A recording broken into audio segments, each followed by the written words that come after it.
Hello everyone, bonjour tout le monde. Welcome to EFA98 on this Monday the 29th. I want to talk about the true gift of a dyslexic mind. And I'm going to read you something from a learning success. It was an online thing that I found. And what's interesting, I had never read this until yesterday. And yesterday I told my wife, I want to read you something. And I want you to listen to this. And when I read this to her, she looked at me and she knew. When our daughter Madeleine was born, Madeleine will be 2015. They're coming up in September. And right from the beginning, I knew. I would say things to my wife, and mark my words here. Madeleine would, a toddler, I'm talking a toddler, walking around, and she would pick up the most microscopic things on the ground. And I would tell my wife, watch her, watch her. And my wife would be watching something, but she'd turn around and look at her. And Maddie would pick up something of the most microscopic and look at it and then put it back down and walk away. And I go, "Do you see that?" And she goes, "I didn't see anything she picked up." But she did pick up something. I went and picked it up, right? It was something unique and different from the shape of the other things on the ground. It was so microscopic, though. And I was telling my wife, look at her eye, how she identifies things, I go, she thinks like I do. And I knew she was dyslexic at the time. Well, they call it dyslexic, right? That's a title, which is important. But there's different mindsets like that. And then with that, when Maddie was getting older and that kind of stuff, I would tell Maddie all the time, my wife, architect, like engineers, designers, those kind of things. I go, she has that eye. Today she's 15, 14, going on 15. She'll be the first one out there sanding a wood project, but put it together, creating sales. Like so grow vegetables and go and sell them door to door, raise money as a child I was dropping her off door to door. This is a different mind of a dyslexic person.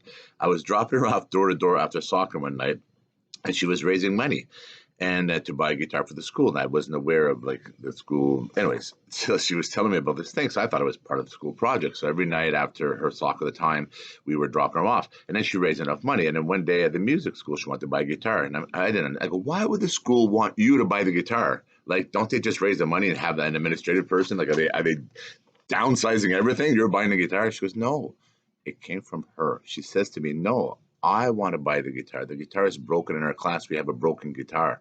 We don't have no guitar. The girl at the time was maybe 8 years old. I was going door to door to raise money. So she collected money. We bought a guitar and she brought it to the school. She donated a guitar to the school.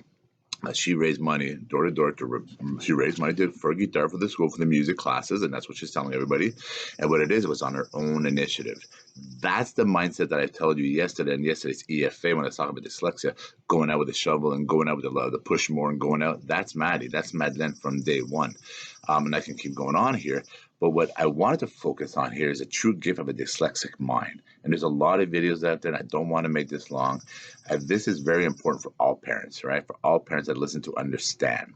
If you feel that your child has a dyslexic mind or something around that realm, listen to what I'm going to tell you. And when I read this to my wife yesterday, and whoever wrote this, again, it's called a learning success. It's a true gift of a dyslexic mind. And I read this for the first time yesterday. And I posted it on my EFA yesterday. 1, dyslexics have the ability to look at the situation and identify seemingly desperate pieces of information and blend those into a narrative or tapestry that most people can't see. Okay, dyslexics have the ability to look at a situation, identify seemingly desperate pieces of information and blend those into a narrative or tapestry that most people can't see. All my life I've been told, you say things, you put things together that you make people understand. All my life. You predict the future. No, all my life. This is exactly the mind of a dyslexic person. Number 2, on the other hand, people with dyslexia have difficulties in doing phonetic decoding.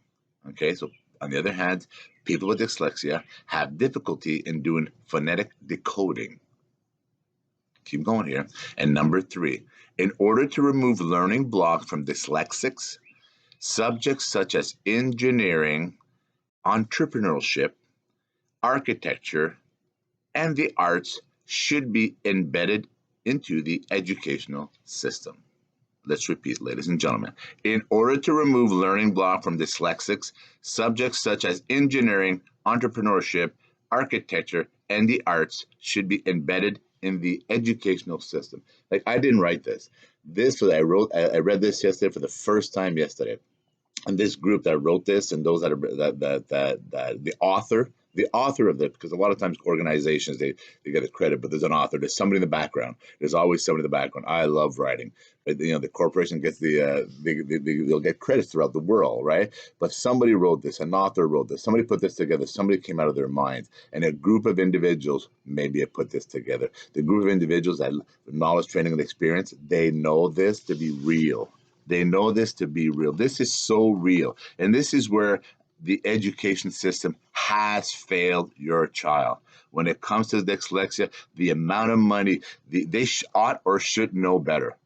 The education system ought or should know better on how to teach children with dyslexia and children around. There's lots of different categories of children that think this way. Could you imagine how much more beautiful and brilliant our cities would be if children with gifted minds like that would be taught the right way? There's an analogy, and there's experts that'll say, oh, we shouldn't use that analogy. And people that say, I'm going to tell you something as an autistic or dyslexic or whichever mind that's out there. I'm going to tell you what this says here, and I'm going to read it to you because it's an old passage. I mean, a lot of people know this, and I know this to be true. Albert Einstein once said, everybody is a genius, but if you judge a fish by its ability to climb a tree, it will live its whole life believing that it is stupid. Albert Einstein. And I'm going to guarantee you all those with a dyslexic mind in that will relate to this. All those out there with a dyslexic type mind, expand the realm of all those bright minds. They would be great architects, great engineers, amazing arts. I can keep going on here. The minds, the brilliant minds of the with dyslexic type minds, if they were taught properly from day one, not your traditional black and white reading and memorize and do this and the math, memorize stuff that you'll never ever use, but there's stuff that they can use that would turn this world around if they were taught properly. If the system spent the money properly that they ought or should know better, like they push them through programs. Like my wife, I'm going to give her credit. She fought and stayed on top and everything, and we helped her automatically. But again, like I told you yesterday, EFA, you have to learn their way to get their papers, to get their degrees, to get their documents. You have to learn their way. That's what it is. That's the world we live in. For somebody to recognize you, you have to have that paper that says, you can do this, right? You memorize the shit out of it now, and it's part of my language, sorry about that. You memorize everything now, but it doesn't matter, right? My point is you need that paper, and that's why you got to learn their way. So you have to do it. And what do they do their way? They push those children through. They push those children through. Giddy up. You don't have the foundation of your mathematics, but keep moving. Keep moving. Then they get to grade 9, and they still have a math level of a grade 6, but they have another mind of a grade 14, 13, 15, college, university, you name it.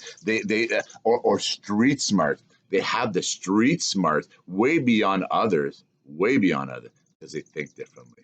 They think much differently. And if the system taught your child better, if there was actually schools for those that kind of mindsets, the world, as we know today, would be a brighter, more beautiful, colorful, architectural, engineering gem. Jean-Guy Bourguignon, EFA98, wishing each and every one of you beautiful, brilliant minds out there a most fantastic week ahead of you. And please listen to yesterday's EFA, and please listen to today's EFA, and reach out to me. Write me questions if you have any. Thank you. Merci. Gracias. Gracias.